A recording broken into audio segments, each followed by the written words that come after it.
तो मैं प्यार मोहब्बत से बहुत करता हूँ। पति पत्नियों की बड़ी बातें चल रही थी, आप पत्नियों से सरकार झूठ ना बोलो।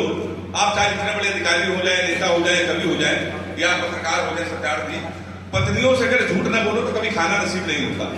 पर मैं आपको बता दूं, नरवर पे खड़े होकर हिंदुस्तान के केवल एक ऐसे महापुरुष थे जिन्होंने अपनी पत्नी से कभी झूठ नहीं बोला, राजा हरिश्चंद्र।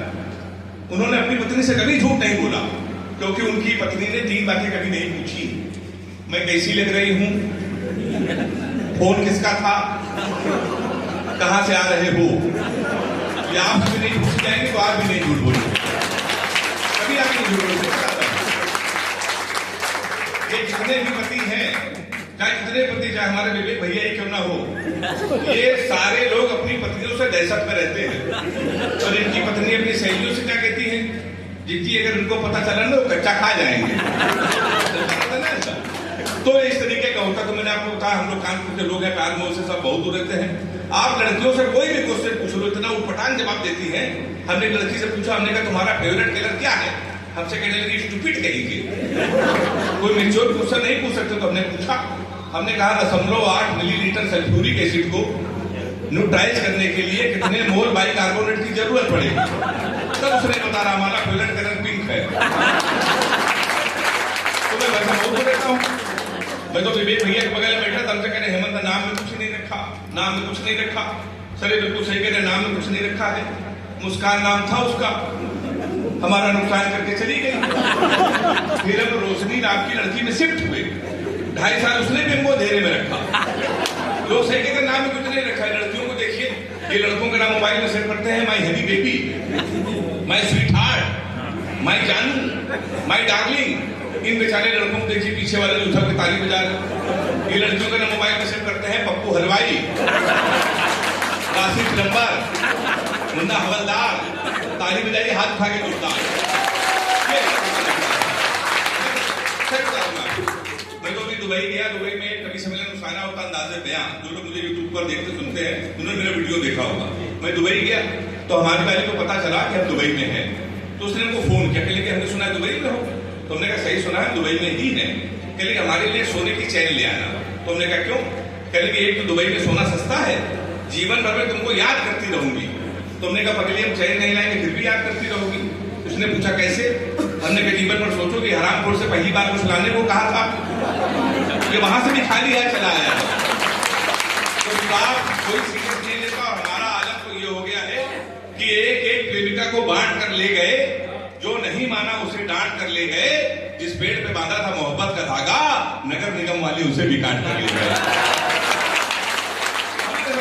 रहता था। तो मैं तो इतनी बार धोखे खा चुका हूं कि मैंने तो सबक ले लिया है। नरवल वालों, आज आप भी सबक ले लो। अपनी प्रेमिका को कभी भी रुलाना नहीं चाहिए, क्योंकि 7-8 हरामखोर उसका आंसू पूछने के लिए हमेशा तैयार रहते हैं। मैं वैसे बहुत दूर रहता हूँ।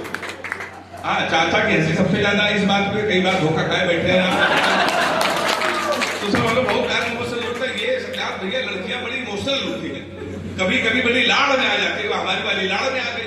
उसने हमको 2:30 बजे फोन किया, कहने लगी सो रहे हो तो सपने भेजो, जाग रहे हो तो यादें भेजो, मुस्कुरा रहे हो तो हंसी भेजो। हमने कब लोटा लेके खेत में बैठे क्या भेजते हैं? तो हमारे साथ होता रहता। एक दिन हमसे कहने लगी हम तुम एक कमरे में बंद हो और चाबी खो जाए। हमने क्या दिमाग से हिल गई, अगर धोखे से चाबी कहीं तेरे बाप को मिल गई तो प्यार क्या होता है बताएंगे, रात भर तमंचे पे डिस्को कराएंगे। तो हम लोग हाथ से कभी साहब देखो, आप लोगों को गंभीरता से न लेना। हम लोगों को हल्का नहीं, मतलब आधा पागल समझते हैं। हम कवियों को लोग आधा पागल ही समझते हैं, पर जो लोग हम लोगों को बुलाते हैं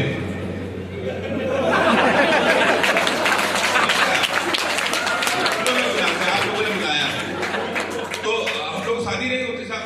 हमारी तमाम बार शादियां को इसलिए कैंसिल हो गई क्योंकि हम हाथ से कभी लोग समझते हैं पागल होगा है, पता नहीं क्या बकरा होगा है, पैसा है। कई शादियां हमारे घर पे आई, पता चला लड़का हाथ कभी रिश्ते वहां से लौट गए। एक दिन हमारी शादी तय हो गई लखनऊ में। पिताजी ने कहा सुबह 11 बजे तैयार हो जाना, होने वाली लड़की को देखने चलना है। हम 11 बजे नहा धो के तैयार, सूट वूट में होने पत्नी को देखने जाना था। 11:15 बजे पिताजी का फोन आ गया, कहले बेटा हमको ऑफिस में काम आ गया है, तुम अकेले जाओ, लड़की देखो, शादी फाइनल। एक बात याद रखना कि ब्राह्मण घर में पैदा हुए हो बेटा, ये घर की परंपरा है, पहली बार जब किसी के घर जाते हैं खाली हाथ नहीं जाते हैं, कुछ लेके चले जाते हैं, कुछ लेके चले जाना। हम कानपुर के हम गट्टा लेके चले गए। कोई 2.5 साल बाद जमानत हुई साहब हमारी, जमानत के बाद भी रिश्ते आए, धीरे धीरे हमारी शादी हो गई। बिल्कुल सच्ची घटना। ये सारे कवि आए थे, आदरणीय अवस्थी जी भी मुझे आए थे आशीर्वाद देने, आप पूछ लेना। भारत और पाकिस्तान का मैच था 4 साल पहले विश्व कप का, हमारी शादी। हमने पिताजी से कहा पूरा हिंदुस्तान मैच देख रहा है, हमारी आप शादी कर रहे हो। सर नहीं माने करती, भारत और पाकिस्तान का सेमीफाइनल मैच, हमारी शादी। हमारे कुछ कानपुर के दोस्त हमारी बारात में डांस कर रहे थे, विनय भी डांस कर रहा था हमारा, और कान में मोबाइल लगा के भारत पाकिस्तान सेमीफाइनल में थी कमेंट्री भी सुन रहे थे। दोनों काम एक साथ करे, बारात में डांस कर रहे, कान में मोबाइल लगा कमेंट्री सुन रहे। हम दूल्हे के बिल्कुल सजे थे, घोड़ी के ऊपर बैठे थे। जैसे बारात तक पहुंचने वाले थे, एक लड़का घूम के हमारी तरफ चिल्लाया, बोला छक्का।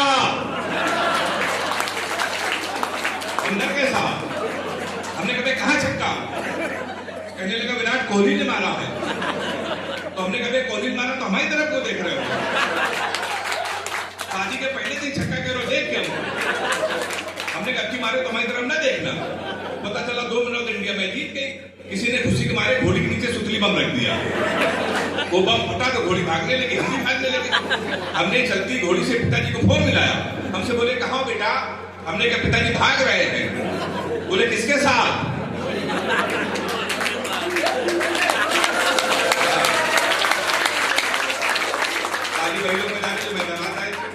हमने कहा घोड़ी के साथ बोले शर्म नहीं आती, भागना किसी लड़की के साथ भाग गया। हमने कहा पिता जो बहक गई थी, कहने लगे यार घोड़ी बहकी है, कल को गली बहकी तो उसके साथ भाग जाओगे। वैसे मोबाइल बंद कर दिया, 1 हफ्ते लगातार हम भागते रहे।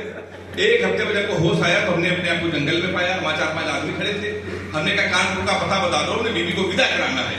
तो देखो ऐसा है, हमारे रामलीला का पाठ चल रहा है, ये राम है, ये लक्ष्मण है। सूप नखा का रोल जिससे करना था नहीं आया, तुम सूप नखा का रोल कर दो। हमने इसमें क्या करना पड़ेगा? बोला ना कटवानी पड़ेगी।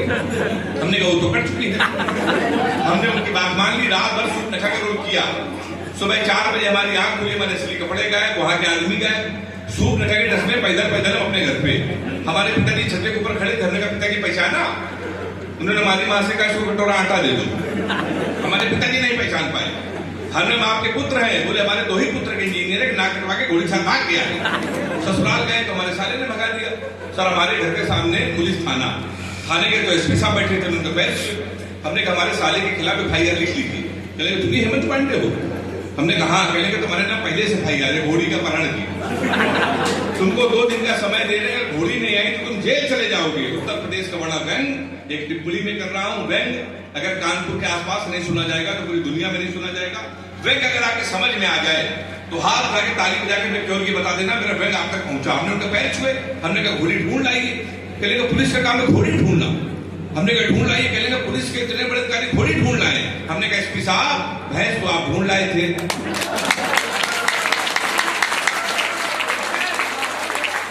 आपकी तालियां आई। 15 अगस्त स्वतंत्रता दिवस पे अवसर पर एक कवि सम्मेलन है। मैं आधे मिनट का एक व्यंग पढ़कर देश के बड़े कवि गौरव चौहान को मैं बुलाऊंगा। सर आजकल बड़ी दुविधा हो गई है कि हम देशद्रोही हैं या देश प्रेमी हैं। हम लोग नहीं तय करते, आजकल के राजनीतिक लोग तय करते हैं। जब हमारे सीमाओं पर हमारे सेना का सर काट करके फेंक दिया जाए और दिल्ली का कोई नेता खड़े होकर ये कहे कि हमको सबूत चाहिए, तो ये कवियों का धर्म होता है कि हम लोग उनको आईना दिखाएं। छोटी सी कविता है, पूरे देश में प्रसिद्ध है। आपका अगर आशीर्वाद मिल गया तो मुझे बहुत अच्छा लगेगा। एक बार एक कवि सम्मेलन में कवि ने मुंह खोला, शेर की तरह बोला, मजमे में जितने राष्ट्रभक्त लोग हैं वो भारत माता का जयकारा लगाएं और खड़े होकर 2 मिनट तक तालियां बजाएं। सभी खड़े होकर तालियां बजाने लगे, भारत माता की जय, भारत माता की जय, वंदे मातरम गाने लगे।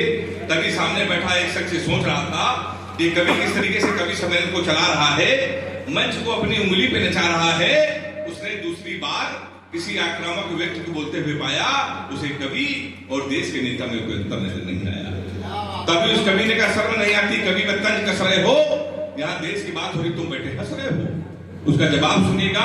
अगर आपको लगे पूरे हिंदुस्तान का दर्द है, पूरे हिंदुस्तान का जवाब एक कवि ने सलीके से कह दिया, तो या तो हाथ उठा के मेरा समर्थन करना या अपनी कुर्सी पर खड़े होकर मुझे आभूत भी कर सकते हैं। उस कवि ने कहा शर्म नहीं आती, कवि में तंज कस रहे हो, यहाँ देश की बात हो रही तुम बैठे हंस रहे हो। उसने कहा कवि जी मैं अपनी देशभक्ति का प्रमाण पहले देश को दिखा चुका हूँ, मैं खड़े होकर ताली नहीं बजा सकता क्योंकि कारगिल युद्ध में दोनों पैर कटा चुका हूँ।